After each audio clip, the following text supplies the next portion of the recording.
Essa semana eu resolvi tratar assuntos relacionados à saúde mental. Na terça-feira eu dei uma dica de um livro de Machado de Assis, chamado aí O Alienista. E hoje eu vou dar uma dica de um filme que está bem conectado com esse livro e que fez bastante sucesso. E vou aproveitar também para falar desse tema aí que está conectado com o filme, que é a psicose. Então não sai daí.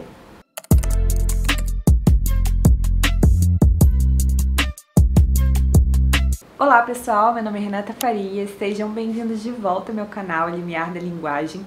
E hoje eu vou falar sobre o filme A Ilha do Medo. Sim, um filme belíssimo que foi interpretado aí, o personagem principal foi interpretado pelo Leonardo DiCaprio, uma atuação assim impecável.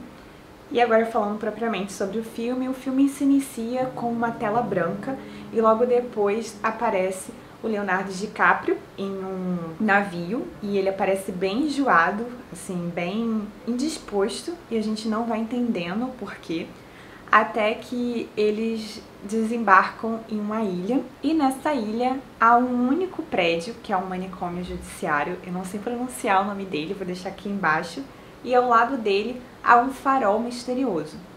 E assim então, esses dois detetives, que é o Ted e o Chuck, eles estão em busca de uma mulher super perigosa que havia matado 3 filhos. Então, eles vão aí nessa investigação para tentar descobrir onde está essa mulher, porque ela havia fugido desse manicômio. E na verdade, esse manicômio ele serve para acolher pessoas com transtornos mentais super perigosos que acabaram cometendo algum tipo de crime. Só que assim, essas pessoas dos hospitais, ao invés de tentar contribuir com essas investigações para tentar descobrir onde que ela está, eles acabam dificultando todo esse processo, levando a que o próprio personagem Ted faça refletir sobre questões da própria vida. Eu não posso falar muito para não dar mais spoiler. Se você ainda não está inscrito no canal, já se inscreve para você não perder nenhum conteúdo, porque eu sempre estou trazendo aí novidades de filmes, livros e também comportamento humano.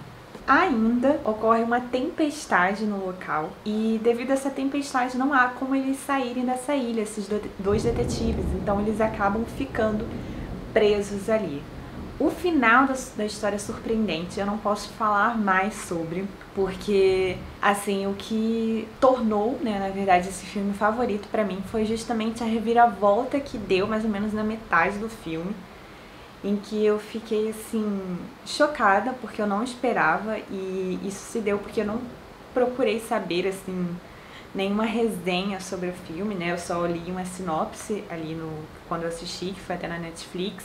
Pra mim foi muito chocante, assim, tudo o que aconteceu, toda essa reviravolta na história e eu fiquei chocada, assim, foi realmente um filme bastante criativo e muito bem interpretado. É importante mencionar também que nesse hospital eles acabam realizando um procedimento chamado lobotomia, eu acho que é esse o nome, em que eles acabam retirando uma parte do cérebro do ser humano e ele acaba vivendo ali num estado vegetativo, né? Justamente porque ele não consegue retornar para esse mundo da realidade, ele sempre fica ali naquele mundo da psicose e ele acaba demonstrando um certo grau de periculosidade, então eles acabam realizando essa cirurgia nesse indivíduo e ele acaba, na verdade, ficando morto, né?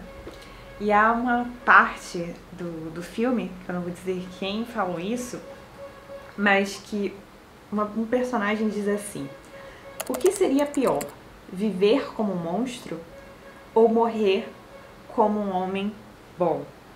Então ele acaba questionando ali o que seria pior, né? Você se tornar ali um homem bom após realizar esse procedimento, mas em compensação você ficar nesse estado morto, você simplesmente não construir mais relação nenhuma, ou você viver como um monstro ali pela sociedade. Então, justamente mostrando também esse estigma da saúde mental.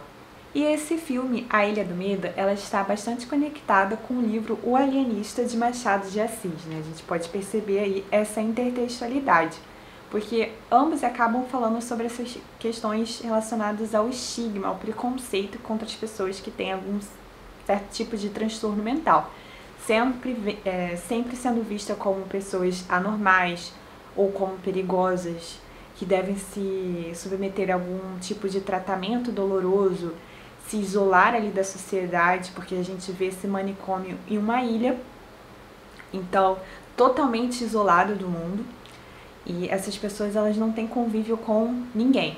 Aqui nesse filme há essa questão da psicose, porque a gente vê um dos personagens principais do filme, que eu não vou falar muito, ele tem um certo tipo de esquizofrenia, talvez, em razão de um acontecimento na vida dele, e isso foi um trauma muito forte para ele.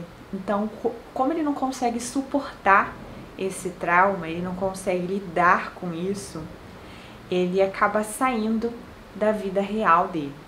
E muitas vezes acontece isso, né, com certas pessoas que têm um tipo de transtorno. Às vezes foi um trauma que aconteceu com ela, na vida dela. Às vezes não precisa ser realmente assim algo muito grave, né? Às vezes algo simples, mas que realmente vai ficar ali uma marca, um trauma na vida dela, e muitas vezes isso pode até ficar inconscientemente, ela não sabe que aquilo foi uma situação difícil para ela lidar. E aí então, como ela não consegue suportar, ela prefere sair dessa realidade, diferente ali do neurótico, né, que não há essa desconexão com a realidade. Fica aí uma dica de filme que aborda essas questões da saúde mental e que vai falar aí sobre a loucura, psicose, traumas e os preconceitos contra as pessoas que têm algum tipo de transtorno mental.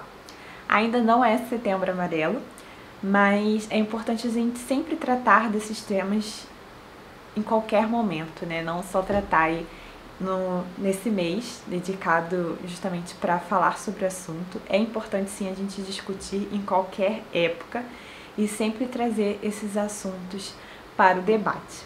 Então deixem aqui nos comentários se vocês já assistiram esse filme, o que acharam dele, mas tomem cuidado aí nos comentários para não dar spoiler aí para quem não assistiu. Um beijo, até o próximo vídeo!